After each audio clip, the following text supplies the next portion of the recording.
Because why don't you go ahead and start off the show?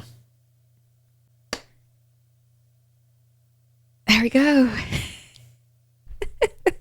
What is this, our fourth show of 2021? I don't know. Well, you should know. Hi, I'm Lourdes. And I'm Eric, but you can call me Tello. This show is a family-oriented show, but it's oriented from the adult perspective. We talk about adult situations, and very often we use adult language. So if there's any kids in the room, kick their asses out. They don't belong here right now. Unless they want to learn something about life. Right, this may not be suitable for children. And I'd like to add, I don't want to make anybody mad, and I love my family and friends. I do too.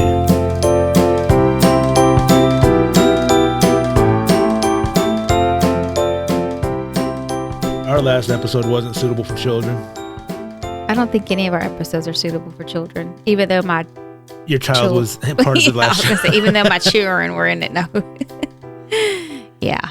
I'm excited to hear that one. I'm excited to hear all of them play back, but excited to hear what? When that episode drops. Oh, yeah. Yeah. I thought you were excited to hear the music live again as part of our show. Of course, always. I got some new equipment.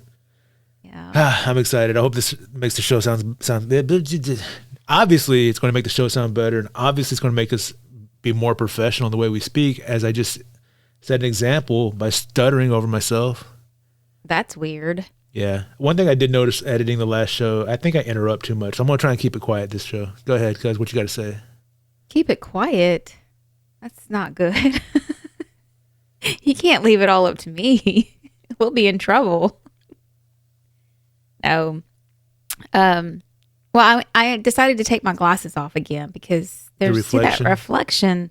It's pretty crazy that I didn't get the right glasses. Yeah, it's weird. I wear my glasses all the time, and I don't think I have a problem with the reflection from my monitor. My glasses were not. I specifically I didn't order them with any special anything on them because you're like, let me get the one with the extra reflective coat. Because I just wear them at night or when I'm around the house, But did I tell you I was having some eye issues? You had mentioned it, but can you tell me a little bit more? So one day at work, I just started seeing this. I don't want to call it flashes of light because it wasn't light. It was just looked like a snowflake, a clear snowflake that was blinking. What I guess maybe on the left side of my eye, outer left side. And again, at that time, I didn't know which eye because it kind of threw me off. It only lasted about 10 minutes, but it impaired my vision. Like I could not see I couldn't read anything on my computer screen. It might be a tumor. It's possible. No, you're supposed to say it's not a tumor. It's not a tumor. Well, I say possible because I had to get up because it was kind of freaking me out, like because I couldn't see. Nothing blacked out, but it was just blocking my vision. And so I got up, walked to someone else's office, and I said, I'm sorry. I said, I'm just having a little bit of trouble seeing right now. And so she kind of looked at me like, are you okay? And I was like, yeah, I'm fine. Then my head started hurting. So she Googles it right there in front of me. She's like, man, you need to get to the doctor. You could be looking at a stroke, a detached retina. She's like, you need to call your doctor back now, go. So let me back up. Before I walked down to her office, I actually called the optometrist and got an appointment for that Friday. We were just on a Monday. Okay. I was able to get into the doctor on Tuesday. I couldn't figure out, it didn't last longer than 10 minutes. So I go to the doctor. He examines me and he's like, all of those things that your coworkers and family were telling you are possibilities of what you're describing: stroke, detached retina, or migraine. What a bedside manner. Right? I was like, well, let's start. He was like, but we need to rule out all of those worst case scenarios. I'm like, okay. I was like, but I never get migraines. He's like, well, if this is a migraine or the onset of migraines, then you need to get with your PCP and your drugs. Yeah. Angel dust. primary care physician. Okay. Is that what that is? Yeah. Oh man, I That's shouldn't say hardcore that. stuff. Yeah. Oh yeah, no. Get with your primary care doctor. Your PCD. So anyway, so we rule out the mini stroke. There I goes was your like, golf thank game. God. My golf game. Cause he says, oh my goodness, we need to get you, into a specialist. He like calls his insurance lady there in the office on speaker. And he was like, Miss Torres is medical. She's not here for routine eye exam. Code her as medical. And I was like, okay. Then he gets back on the phone. We need to get Miss Torres into retina specialist, blah, blah, blah. Yeah, da-da-da-da. And I'm like, should I be freaking out right now? Wait, and he's like, is he a fan of the podcast? Was he giving you special treatment? I feel like he does. He's super cool. I need to take him a shirt. And so I have a hole in my But I have a hole in my, well, he told me my right retina. So he gets me into a specialist the very next day. And he tells me I have a hole in my left retina, that my right eye is okay. It's my left eye. And I need to have laser surgery. maybe you should get a third opinion. Just Well, make sure. Go Yeah. ahead. Third opinion. He's like, I don't feel comfortable waiting longer than 3 weeks for you to decide what it is that you want to do. My decision was, do I want him to laser off all of the areas of my eye or just the whole? Because there are other areas that have very thin tissue. The the tissue around it is very thin and it could tear. Oh my goodness. So he wanted me to decide if I wanted to do all of the eye or just the whole. So I was like, decisions. What do I do? Do you want to do the whole eye or just the eye hole?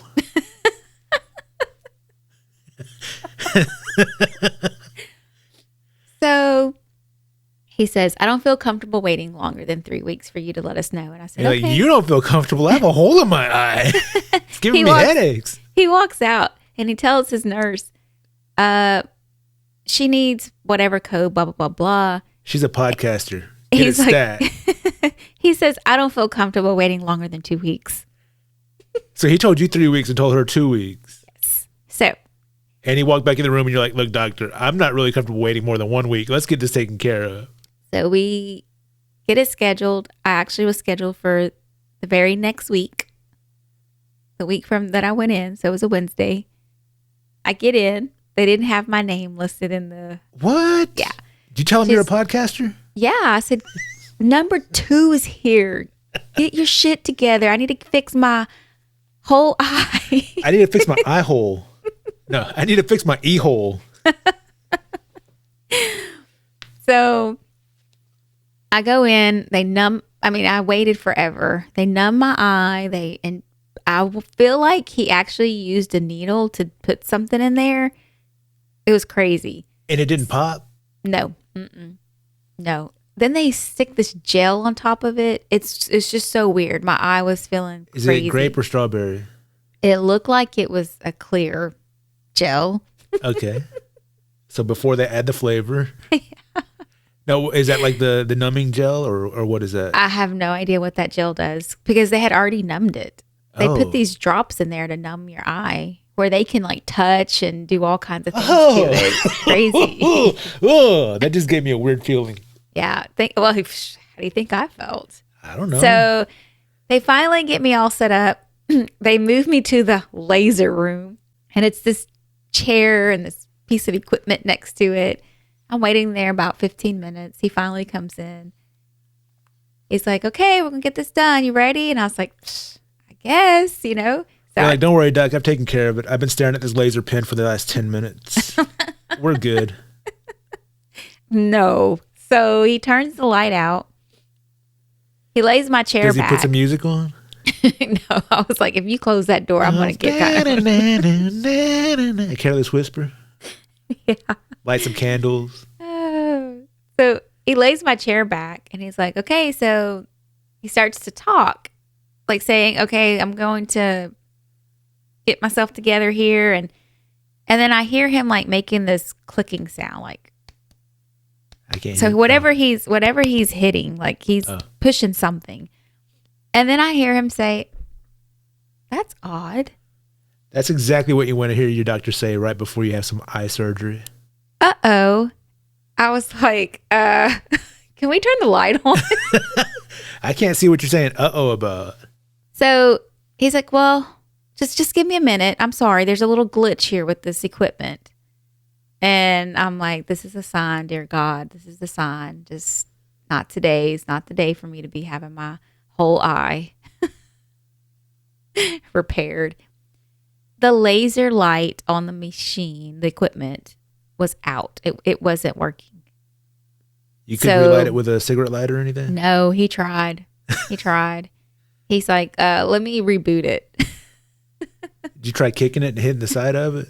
No, because I was still, well, by that time he had lifted my chair back up where I was in the sitting position. And he's like, I'm so sorry. He's like, he's like, I feel so bad. This doesn't happen. I'm like, of course it doesn't. Only with me. I mean, I'm the one that before. I'm the one that took the half day off from work, and now I have to go back with a numb eye. Usually my equipment works. You're the first woman this hasn't worked on. I said, I have the same problem with my equipment at home for the podcast. Oh, the podcast. Oh my goodness. So you didn't get eye surgery? No. He tells me, he's like, I'm going to leave this. He's like, I don't know what to tell you. He's like, I'm so sorry. I said, well, I'm going to do whatever you tell me. So he said, it's not you, it's me. Don't take it the wrong way. I have to work on myself.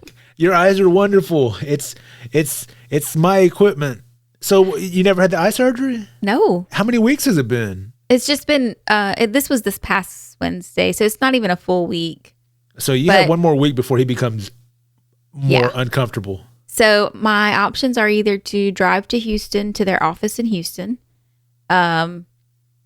He was off Friday, but he said he would have someone give me a call within a couple of days. So I'm thinking by Monday, if I don't hear anything by Monday, I'm going to call them back and I'll drive to Houston because I cannot. When I looked at my diagnosis sheet, I was like, I'm high risk for it to detach, for that hole to tear, and I could go blind. Oh my God. Yeah, which would cause an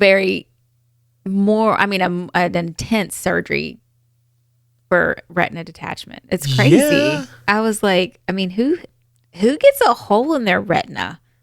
I don't know. That's creepy. That's scary. Yeah, so all you listeners, please get your e-holes taken care of. Yes. Don't think, oh, that was nothing. I see things all the time, shadows, all kinds of things. Oh no. my God, that's probably ghosts. If you're seeing ghosts and you don't believe in them, get your eyes checked. There might be something wrong with them. Yeah. Speaking of ghosts. Oh, Lord, go ahead. No, I mean, I wear this red bracelet for protection. From ghosts? From any bad juju. And ghosts, I think, are bad juju, right? What do you think? I think they could be. I guess there's Casper, who's a friendly ghost. That's good juju. He's the only one. And then there's Poltergeist. That's the bad one. Oh, for sure. Yeah. Where'd you get that red bracelet? My sister-in-law gave it to me. Can you hold it up for me to see again real quick? Yeah.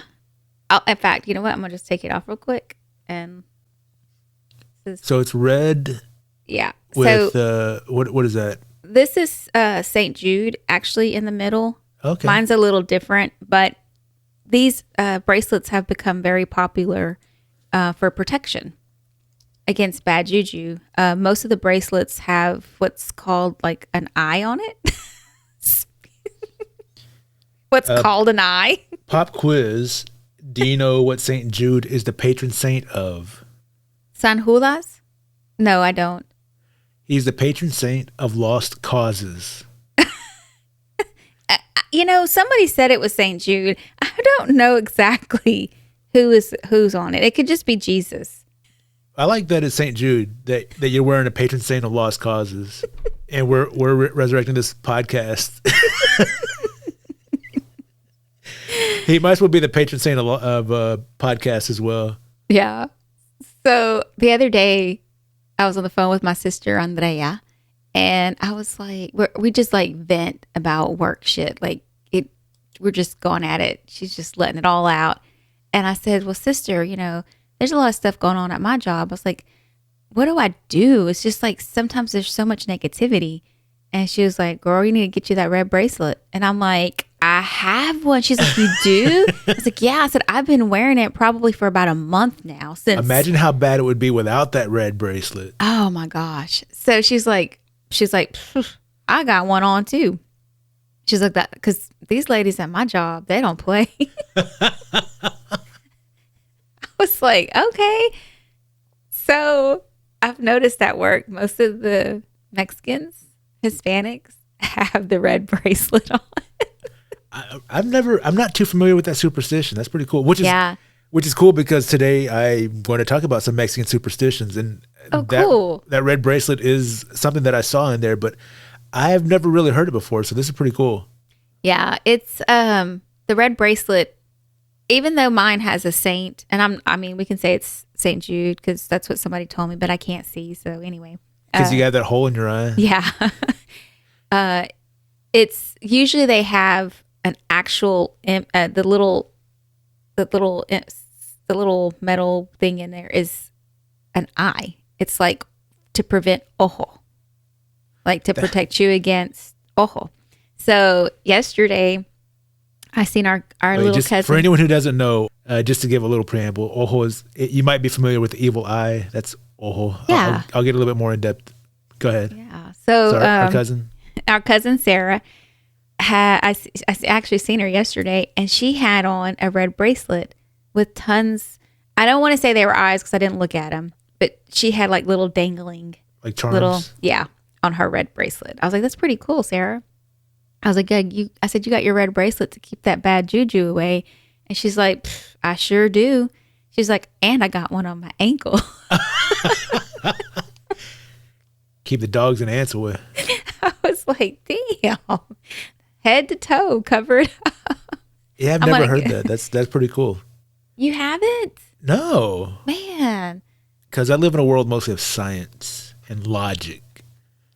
But I'm also still very gullible and superstitious. Yeah. I just haven't heard of that one. One more story about the red. It wasn't a bracelet. So when Isabel was born, I guess maybe she was 2 months. Probably she was less than 6 months old. Okay, we took her down to Matamoros, and Luis and I went out with my sister-in-law, and my mother-in-law babysat Isabel. And when we got back, we had her in a little playpen. That's where she was sleeping. Anyway, she had a red thread. Like a red thread? Yeah, like it was rolled up in a little ball, and it was stuck to her forehead. And so the next morning, I asked my mother-in-law what that was for, and she was like, for ojo.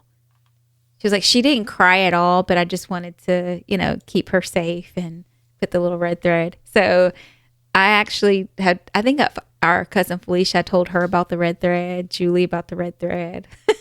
Had they heard of it before? Okay, because that was something that I ran across. I didn't include it in here because I was like, I never heard that. But here you are saying that your extended family is not only aware of that, but practices it. Yeah. That's pretty interesting. Cool. Yeah. Anyway, isn't that cool?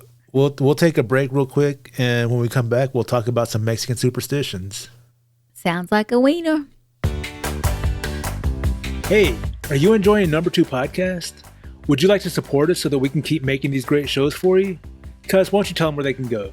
Hit us up at campfyrepod.com/support us. That's campfyrepod.com/support us. Support us is all one word. You can support Number 2 Podcast directly with a monthly donation for as little as 99 cents per month through our Anchor.fm website. Or scroll down a little more and you can click on our merchandise link, and that'll take you directly to our Amazon store where you can buy one of the shirts that we offer.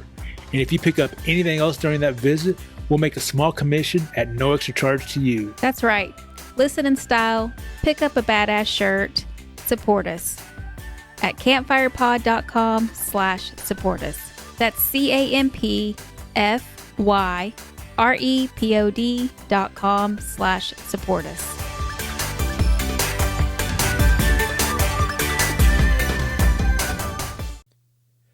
That was a restful break. Yes. My lips were sealed. Thank goodness. Man. What are we going to talk about? We're going to talk about some Mexican superstitions.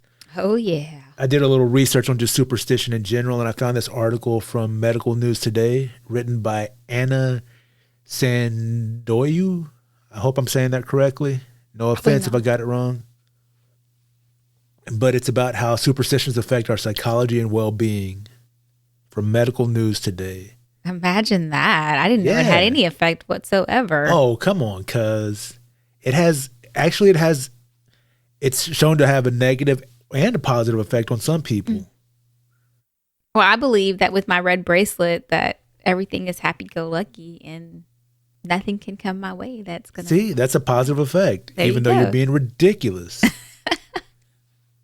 No, I'm mixed on it, but it's some interesting stuff. So I pulled some excerpts from the article, and it goes on to say that we often believe in them, even though we know on some level they can't be true, right? Like that red bracelet. It's just a bracelet, right? Right. Yeah. But there's a little part of you who's like, hey, if it'll help, if there's anything to this, why not? It's like to me, it's like a reminder. Like I'm protected always.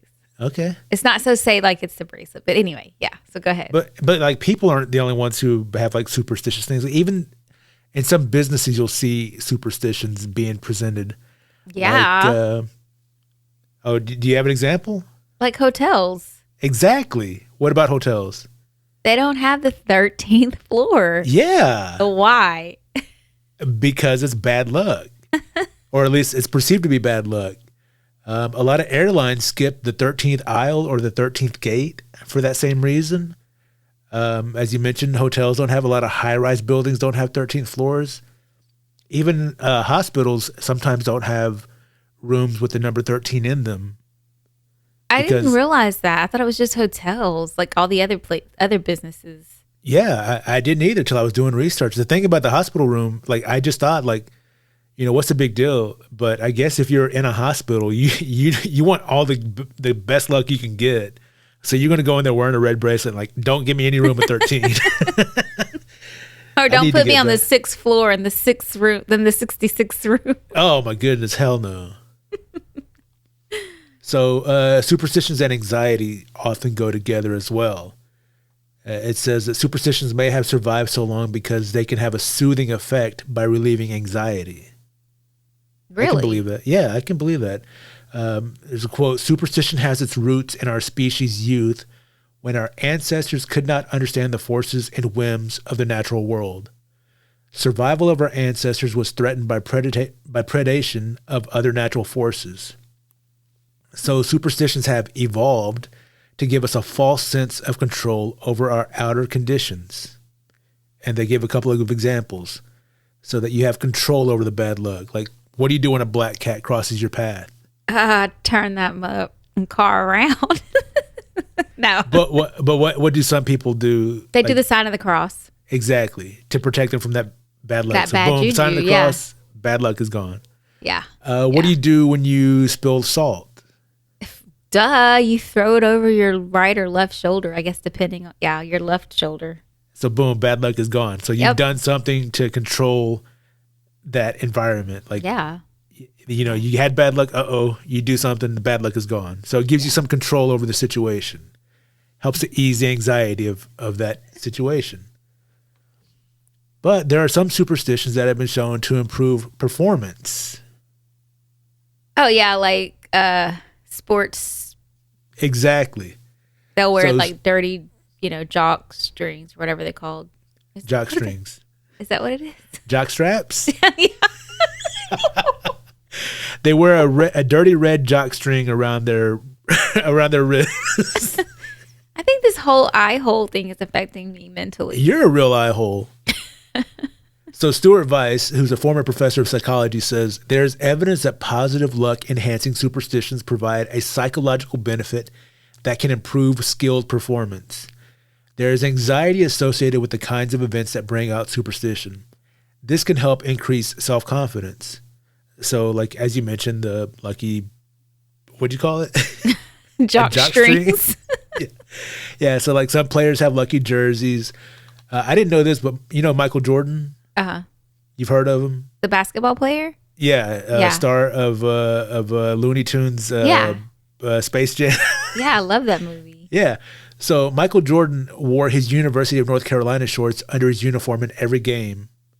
So his college sports shorts, I didn't know this, he wore them under his professional uniform every game. Damn, I didn't know that either. You know Serena Williams? Yeah, the tennis player? Yeah, the tennis champ. Yeah. One of the greatest players of all time. Yes. She sometimes wears the same pair of socks during a tournament run. Like same pair from like if she gets on a lucky streak, she just keeps wearing the same socks. Oh, wow.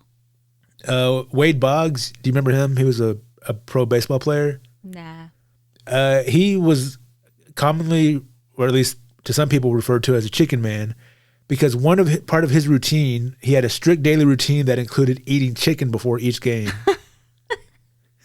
Like fried chicken strips? I guess just chicken. He'd go kill a raw chicken and drink it. No, it's probably fried chicken. Yeah, that was just part of his routine. Like before a game, he'd eat chicken. So they refer to some of this as cheap superstitions because for a lot of people, it's better to pay the cheap price of superstition rather than tempt fate for the costly outcome of the bad luck. So, like, if you don't want to jinx anything, it doesn't cost anything to just knock on wood. Yeah, or crack an egg and put it in some water. You're getting ahead of us, cuz. I need you to slow down. We'll get to that. So, there's a lot of superstitions in the Mexican culture. So, I looked some of them up, and I'm going to run these by you, and you tell me if you're familiar with them and if you had any experience with them. Okay. And I'll share some of my experiences. So this is one that's been with us, I know, since childhood. If you stare at a dog while it takes a poop, you'll get a stye in your eye. Duh. Everybody knows that. Right? Yeah. So how many times have you seen a dog take a poop? Oh, I have two. We have two boxers, and when I look out my bedroom window and I see one of them taking a crap, I'm like, oh my gosh, don't look. Exactly. Don't look at the dog, y'all. Don't look at the dog. Yeah, like the dog that was just barking here. I'll look through the kitchen window just in time to see it coming out like soft serve ice cream, like, ugh. And I look away. But really, like, I know that me looking at something disgusting isn't going to have a physical effect on me. Yeah. It's now, if you went and touched the poop and then rubbed it in my eye, that would be different. I'd probably get an eye hole. That's how you got your eye hole. Cuz you saw your dog poop and it gave you, instead of a stye, it gave you like an eye hole. Yeah, and it's got fluid in it too. So oh my goodness. It's possible. So you watched the dog pee too. I'm going to talk to the doctor about that. I mean, look, I figured this shit out. It's my dog shit. Now cleanse me with an egg. Stop, you're getting ahead. Stop. No, so it's probably just like, it's gross to look at a dog taking a poop. And you don't want your kid looking at the dog taking the poop. So it's probably just a made up story to get them not to look at the poop. Yeah. Right? Yeah, I agree. Except for now, we have some evidence that it might be affecting your eye. Yeah. All right. So have you heard of this one? Because you live in a super Mexican family. If you drop tortillas, you'll have a lot of visitors at your house. Not drop them. I've heard like if you are warming them on the comal or the griddle or whatever you're warming it on, and it starts to like bubble up, like the air starts to rise in it, that I heard that means a lot of visitors. So it's a similar sort of thing, but not quite the exact. Yeah. So one of the explanations that I found for this was, given the size of most Mexican families and their propensity for large gatherings, which pre-pandemic, or even during the pandemic sometimes, unfortunately, you get a lot of visitors. We have a pretty big Mexican family. Yeah. So it's not uncommon to have visitors, And if you eat a lot of tortillas, it's not uncommon for you to drop them from time to time. That's correct. Or to see them bubble up. Yeah. It's probably like, yeah. It's one's probably not causing the other. It's just coincidence. There you go. But it's fun. Yeah. It's like, oh man, I dropped a tortilla, locked the door before the family shows up. So have you heard of this one? A child must receive a token gift known as a bolo when they are baptized, or they will fart a lot. Oh, I didn't realize it was for those reasons. I just thought we just did the bolo at baptism as like, I thought it was like to bring good vibes, good things for the child. Well, yeah, if they fart a lot, that's bad. Well, some kids, I don't know. I mean, yeah, we would have to get quarters. Yes. Like, I mean, $20 in quarters really aren't that many quarters when you're throwing them out to a group of 15 to 20 people. Okay, Yeah, everybody, just grab one. Just real quick for the audience, how many quarters is $20 worth of quarters? 40? Isn't it 40? Well, how many quarters in a dollar? 4. And there's $20 worth. So what is that? Is it 50? I know this. I used to work at a bank, so I would even. 4 times 20 is 80. There you go. You got 80 quarters. There's 80 quarters? And $20. What did I say? 50? 20 quarters. And then you're like, it's not 50, is it? Stop. I'm sorry, because I didn't mean to embarrass you like that. That's exactly why I asked you the question. I meant to embarrass you. I'm sorry. That was mean of me. Where were we? You're such an eye hole. Is it e-hole or eye-hole? I would just say eye hole. Okay. I like that better. You're an a-hole. Okay, so you've heard a variation of that. Like the yeah. Yeah. Okay. What about this one? I know you've heard of this one. If you're pregnant during an eclipse, what do you need to wear? A seguro, a safety pin. Yes. So it says you need to wear. Yeah, go ahead. I was going to say, sometimes you can wear red underwear with the seguro too. Okay, I haven't heard that part, but definitely the safety pin. It says if you're pregnant during an eclipse, wear a safety pin near your belly. If you don't, what could happen? The baby could be born with all kinds of deformities. Yeah. Oh man, I was scared, especially with I think Isabel. She was my first, so I was like, man, keep all that bad juju away. Exactly. And again, it's like one of those cheap superstitions. Yeah. There are other cultures who aren't affected by this superstition. Like it's not something I've heard from my white friends. Yeah. And, eclipses happen all the time. But still, like, why take that chance? It's a safety pin. It's easy to pin it to your clothes and be done with it. Yeah. It's cheap the cost is cheap compared to the outcome. Yeah. I wonder how many times that access superstition has changed throughout. Did it really start off with a safety pin centuries ago? Who knows? It might not even be centuries old. All right. Now, here's the one that you've been alluding to. Ojo. The evil eye. Yeah. In the case of a child, the person who might be giving ojo has to touch the child to prevent ojo. Touch him on the head. Yes, we've heard that. Yeah. You can also protect a baby by having it wear a red bracelet. Yeah, or a thread. Yeah, the thread was the other thing. I left it out because I was like, that's ridiculous. Never heard of it. In other cases of ojo, you can do a limpia, which is a spiritual cleansing. Right? That's what I need for my eye. And what do you use with that? You could use yerba buena or you could use an egg. Yes, the egg. Yeah. I can't tell you how many eggs I had underneath my bed growing up. Explain that. So you take the egg and you take the egg and so I just remember my mom. I don't really remember my dad doing it. And as I've gotten older, Andrea has carried on that tradition of doing the cleansing. But you take an egg, cold egg, and they're basically rubbing the egg all over your body, head, arms, back, everywhere, saying the Our Father or what other or any other prayer that they might deem fit for the situation. But I think it's usually just the Our Father. And they're basically taking out the bad juju. So Priscilla got a headache the other day. We went to Houston and we stopped to get something to eat. She's like, I can't even eat. I just got this really bad headache. And I'm like, I wonder if somebody gave you ojo. I wonder if she had an eye hole. Possibly. But so yeah, that's that that's egg, a heavy superstition in our family in particular. yeah. Because I remember that all the time as a kid, like doing the egg thing and then cracking it in the glass of water and then watching putting it it under your bed and looking at it the next day. I don't remember ever really seeing, I didn't know what to look for. Yeah. Obviously, I wasn't trained in the spiritual ways of reading eggs. Yeah, they say that if it's like cooked or brought up to the top, some eggs will rise up and then some will stay down and like all the white stuff, the yolk, not the yolk, the egg white. Yeah, the egg white. If it forms bubbles, it's like reading tea or coffee. You know how people do that. And I just want to go on record though. My huevos cure ojo. I'm just kidding.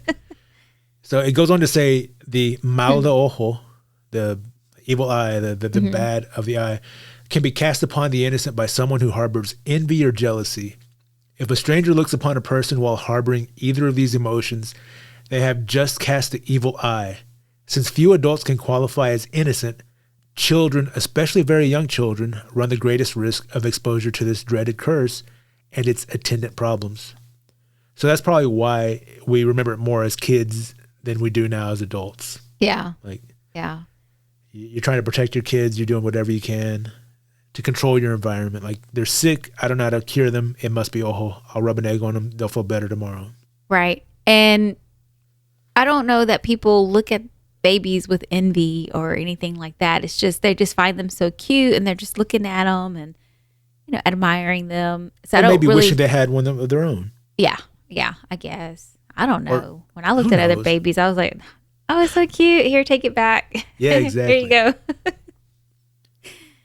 All right. So have you heard of this one? If you sweep over someone's feet. Oh my gosh. Yeah. You've just killed their spouse. That's very similar. They'll be single forever. So if you do it to a single person, they'll never get married. I haven't heard they kill their spouse, but what is that one? What do you know about that one? If you sweep over someone's feet, then that's like they're going to be single. If they're married, they're going to become a widow. All right. Have you heard that if you have a nightmare, you have to tell somebody about it, otherwise it'll come true? Oh, duh. Yeah. Who doesn't know that? Gosh. Yeah. I didn't know that. I just have a natural propensity to tell my nightmares just because, like, they were scary. I need to share it. Yeah. Just to, like, hey, I don't want to be the only one suffering through this. So I didn't know that was a superstition. I just do it because, like, it makes me feel better, which is probably why the superstition exists. Right. You better tell somebody about it, because then if it happens, it's your fault because you didn't tell anybody about it. Yeah. Oh, I remember my grandma talking about this. If you have an itchy palm. Yeah, because you're going to get money. Exactly. I've heard some people say not to scratch it because you're scratching away the good luck. Yeah, it was funny. There were both versions. Yeah. If you scratch it, you'll get money. If you scratch it, you won't get money. It says, is there any truth to this one? Some experts say yes, since itching palms often signifies new internal energy moving through the hands. The left hand is the passive or receptive. So according to this, if your left hand itches, you'll be receiving. The right hand is active, or it could just be dry skin.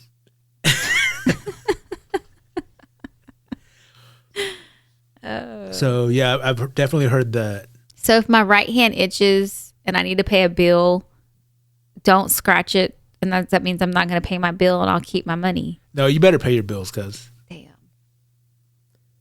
I know you've heard of this one. Don't put your purse on the floor. Yeah, because you won't have any money. So you'll be broke. Yeah. Down to zero. Guess what? I put my purse on the floor so much. And look how rich you are. I know. So I'm trying not to pay my bills. Maybe you should start putting it up elevated. Yeah. Well, like in the house, I don't put it on the floor. But I'll tell the kids, hey, pick up your purse. It's too low. But if we go somewhere like at work, I put my purse on the floor underneath my desk. It's just sitting, underneath my desk. You need to find a designated shelf that's just for your purse so that you can be wealthy. It's that simple. My boss puts her purse inside her desk drawer. And she's your boss, so she's making more money than you. That's true. That's how she got there. That's how she got If you put your purse in a higher desk drawer, you'll become her boss. How about that? I'm going to try that. No, I'm assuming this superstition started because if you put your purse on the floor, somebody could walk by, dig in it, you won't know. Somebody could walk by, take it. You wouldn't know until you go to get it. True. That's my assumption. Yeah. I don't know. I don't actually think the devil's coming to take your money, but who knows? He might. He dirty might. Man, dirty. Stepping on a grave will cause that spirit to haunt you. No. Stepping on a crack may break your mama's back. That's what I used to remember. But you don't know the one about stepping on a grave? Nope. I've always just avoided stepping on graves just out of respect for the dead. Because I can't even tell where's the grave now. There's so many headstones that it's confusing. I'm like, am I walking on you? I'm sorry. Yeah, that's in my mind. I'm like, I'm not trying to do this on purpose. Mm-hmm. I don't. So I guess in a way I do believe in this superstition because in my mind I'm putting it out there. Yeah. I'm respectful of your place, your resting place. I don't mean to be disrespectful if I walk on you. But they're really not in there. Yeah, I know. You know that, and I know that. Yeah. But on some level, yeah, I still put it out there as just to be respectful, so that nothing follows me home. True, that makes sense. You don't want that dust I don't want to follow bring something you home. Yeah, I don't want to bring something home from the cemetery with me, unless it's some flowers I found. No, I don't even want to do that. Stop. Yeah, no. Hey, I know people that would actually go to cemeteries to pick up dirt from a gravesite to do bad juju. That's creepy. Yeah. That gave me chills. That's so creepy. Although I do want to make a vampire hunting kit, and part of a vampire's hunting kit is cemetery dirt. Oh, you're just. And I'm just again. You're asking for trouble. Yeah, which is why I haven't done it yet, and I'm probably not going to do it. I'm going to see if I can find a way around it. Maybe I get some blessed dirt. I don't know, but just your fave cuz Phoebe, my older sister. She used to, when she would come into town, she would take the kids. It was like a thing for them to go and drive out to the cemeteries late at night. And just get scared themselves? Yeah. Yeah. I've done that with friends. It's creepy. There's a creepy old cemetery in our hometown that is right next to a neighborhood. Mm. And for a long time, it was not well kept. It was just overgrown. It was like a horror movie. Yeah. The fences that had separated it from the neighborhood were falling apart. And we'd drive through there and just never got out. We stayed on the street, but it was just creepy to look at. And we'd scare ourselves. And I remember one time we had a friend in the back seat. We were sitting quiet, just looking around, and then he just screamed really loudly and just scared the hell out of us. And he got a good laugh. That's what his intention was. But yeah, we quit doing that. Yeah. Not fun anymore when you get scared. So the next one. If an owl visits you, shit, it means someone is trying to harm you or that something bad is going to happen. Yeah. What are those often called? Lechuzas. Lechuza. Yeah. Not lechuga. Lechuza. So can you explain a little bit what a lechuza is? Lechuza is like a witch. It's an owl that transforms into a witch. So if you hear it, it's bad. I know some of our family members, like your mom, I want to say grandma, my mom. I don't know that Marcella was really superstitious, but it may just because I don't remember. But they said if you hear lechuza, you're supposed to go, if you are really trying to confront it. If you're brave. Yeah. Go outside and curse the hell out of it, man. to get it to go away. I actually pulled up something on Lechuzas too, because I was like, there's times that I've heard an owl. There was in our front one party we were having, and it was actually in the front. We had a lot of trees across the street, and I could have sworn because it was huge. It was like... That's what they say. They're big owls. And it really scared me. I was like, what the heck? Yeah. This also crosses over into Mexican folklore, which I'd like to do some stuff about too one of these days. Mm-hmm. But one of the things in my research of lechuzas, I've found that one of the noise they make, which is kind of a trick to draw people out, is they sound like a baby crying. Yeah. I've never really heard that. I've just heard the owl, like owling. Owling. Hooting. It's called hooting. Hooting. Yeah. Hooting. They don't go hooting. Like, ooh, ooh. Yeah. Yeah. Well, I could see where that sound could be. Owling. Come on. Owling. I didn't say howling, owling. Yeah, I know. Owling. Oh. What is that? That's not a word. It is to me. Look at that bird birding. Stop. Anyway. Well, I think one of the things cartoons and pop culture have done is made owls seem friendly and wise, like the wise old owl. Hey, Mr. Owl, how many licks does it take to get to the Tootsie Pop center of a Tootsie Roll Pop? Oh my gosh. Owls are predatory animals. They are bad mofos. Like, they hunt at night. They will take small dogs. Like, they're bad mo suckers, man.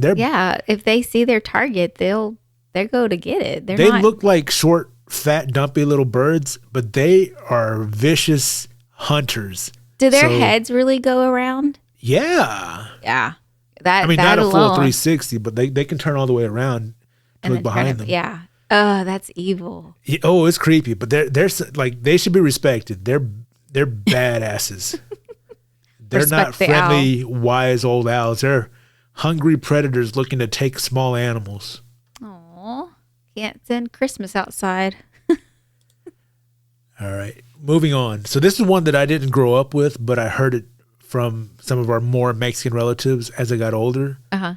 If you're a bad kid, what's going to come and take you away? El cucuy. Yeah. So you're familiar. Duh. What do you know about the cucuy? Really, I don't know anything. It's just that basically it's a Mexican boogeyman, right? Yeah. So I remember I think my mom used to sing, duérmase mi niño, si no viene el cuy. What does that mean in English? Go to sleep, my little one. If not, the cucuy's coming to get you. So the boogeyman's, yeah. And it was like a little lullaby, I guess. But it was talking about the cucuy. I remember your nephew Christian, his dad, who was hardcore Mexican also. Oh, yeah. You used to threaten him with the cucuy all the time. Yeah. And that's where I first heard about it. I was like, what the heck is cucuy? Yeah. If you don't behave, the cucuy's coming to get you. Now kids, they're like, tell the cucuy to come on. I'm ready for him. This is one I remember a lot. Don't walk around the house barefoot. Yeah, because you're going to get sick. The cold air is going to go through your feet, and you're going to get pneumonia and die. Yes, all the time. Or if you got like an ulcer in your mouth, were you walking around the house barefoot? Yeah. Or don't go outside with your hair wet. Because you're going to get sick. Yeah. But that's not how that works. Yeah, I found that out like probably 10 years ago. In your 30s? Yeah. Like that Angie. You don't get sick if you go outside with your hair wet? Yeah, you have to catch... It's a virus, a cold and flu. It's a virus. Yeah. You have to catch that virus. The virus isn't going to form because your hair is wet. Yeah. Well, I mean, yeah.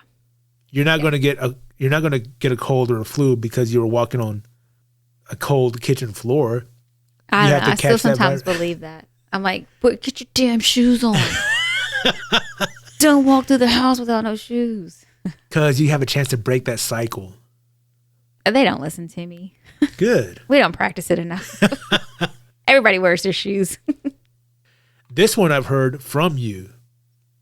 Pregnant women can't cook rice. Duh. scientifically proven in your household. Yeah.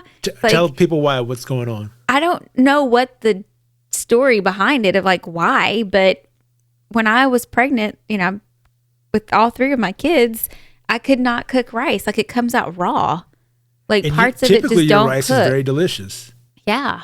And I'm like, what the shit is happening? Like, as far as relatives go with recipes, you're pretty well known for your rice. Am I correct? Yeah. I think Andrea's like trying to take over though. Okay, well, you can damn get her jasmine pregnant again and knock her out of the competition. So it's just, it doesn't cook properly? It doesn't cook properly. Like I go with the same method, kind of brown the rice in a little bit of oil, add some water to it, and top it off with your seasonings and put a lid on it, let it boil, and within 10, 15 minutes, your rice is pretty fluffy and cooked. But when you're pregnant, I don't know what it is. It just doesn't come out right. It's like some parts of the rice are cooked. It's either too mushy. It's some parts are not cooked. It's just a total F up. So what do you think that is? Let me talk to your logic part of your brain for a second. Do you honestly think that being pregnant has any effect on the physics of the rice cooking? Yes. Yes, I do. I mean, logically, no. You just said yes. I know. I was talking to your logic brain, and your logic brain, just, without hesitation, said yes. I guess because I firsthand experienced it, and you know that. Logically, no. I mean, pregnant women cook all the time, believe me. Was it every single time that I made rice when I was pregnant that it came out wrong? No. I just think being pregnant cooking, period. Wait, whoa. Well, I've never heard this. So it wasn't every time you cooked rice when you were pregnant. Yeah, it was only sometimes. It was, yeah. So when you're not pregnant, have you ever had times when your rice didn't come out correct? Yes. Well, there you go, cuz. It's just a coincidence. It happens. Yeah, but it seems to happen more when you are pregnant that it doesn't come out right. You think maybe because the baby is drawing so much from you that you just don't have the energy to put in there to stir and pay attention to it as much? Yeah. You're tired. You got a belly in front of you. Yeah, you can't reach another the pot as person. well. You're like stabbing, like punching you from the inside.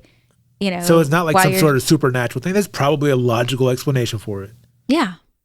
I mean, yes, like I was saying, thinking about it logically, do I actually think it's because you're pregnant you can't cook rice? No. Yes. Yes, you do. And you're going to keep saying that. Moving on.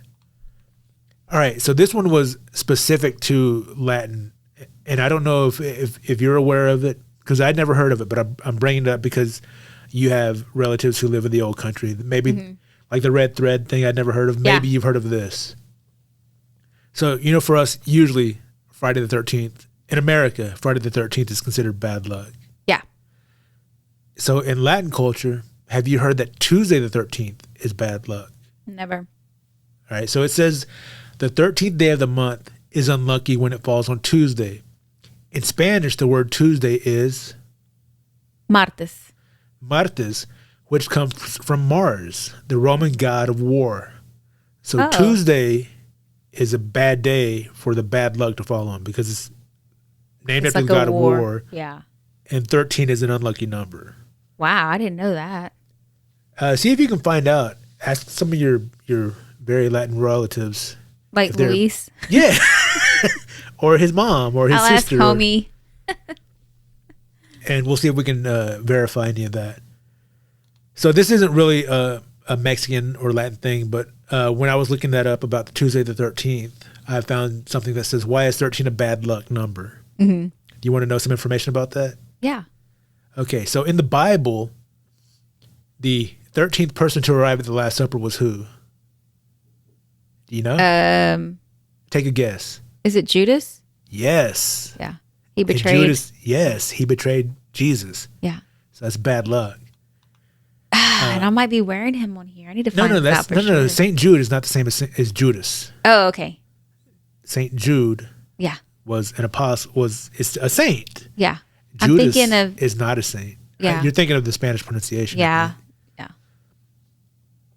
So also numerically, mathematically, 13's proximity to the number 12 is what makes it look bad. According to scientists and mathematicians, in many ancient cultures, 12 was considered to be a perfect number. Civilizations as far back as ancient Sumer based their systems of telling time around the number 12. Look at our clock. Yeah. It goes from 1 to 12. Look at our calendar. Look at our year. Yeah. Yeah, there are 12 months in the year. Let's see. There were, I don't know if there still are, but there were 12 phases of the zodiac. 12 zodiac signs. As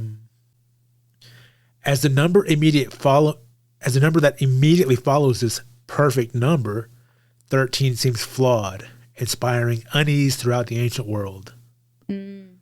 So don't know if there's any truth to that. Yeah. Couldn't 15 do the same thing? I mean, couldn't 14 be the perfect number? Well, no, that's what is 14? What's based on 14? I don't know. We don't have, our clocks aren't 1 to 14. We don't have 14 months in a year. But babies could be 14 months.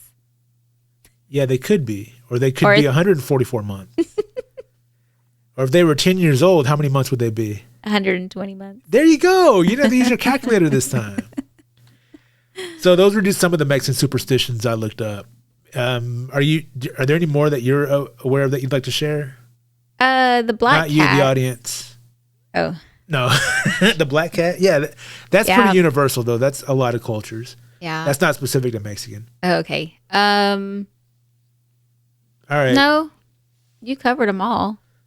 La Lechuza is the main one that I still find myself like, is that shit real? Like, did I just see a big ass witch bird? I don't know if they're real or not, but I still am a little bit superstitious. So again, the cheap superstition, it's a small price to pay. Yeah. I'm willing to pay that just to prevent having to deal with any of the bad luck that might come with, even though logically I know that a pregnant woman can cook rice. Yeah. I'm going to say it's no big deal to wear a safety pin during an eclipse. Yeah. It's no big deal to do the sign of the cross when a black cat crosses what's it my going to path. do? What's the worst thing that could happen? Yeah. I mean, you stab yourself with a safety pin and bleed out or something. Oh, my goodness. So if you have any, to our audience, not you, cuz. Okay. If you have any superstitions in your culture or your family that you'd like to share with us, please hit us up. We're num2pod@gmail.com. You can find us on Instagram, Twitter, and Facebook @num2pod. Let us know what your superstitions are, and we'll read them and see if we're familiar with them and see how much crossover there is between our cultures. Yep. I just dropped some papers. If you find yourself... Oh, go ahead. Go ahead. No, I was just going to say, if you find yourself, too caught up in superstitions and it's really affecting you mentally, there are places... Or just the stress of life. The stress of life, period. Yeah. I mean, who doesn't have that? But anyway, the National Suicide Prevention Lifeline, Veterans Crisis Line, there's people 24/7 available to listen to you or to talk with you through whatever situation you're facing. That number is 1-800-273-8255, 1-800-273-TALK. And that's just some help out there for you. Yes, please get help if you find yourself having a hard time. Yes. Don't think that you're alone in it. There are people out there who can help you. Yeah.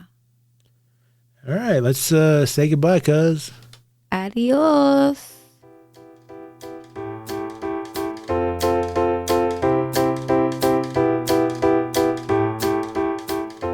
If you enjoyed watching this episode of Number 2 Podcast and would like to see more, tell them what they can do, cuz. You can simply click the subscribe button, give us a like, click on the bell notification, and you'll be notified of all the episodes as they become available. Yes, the bell notification.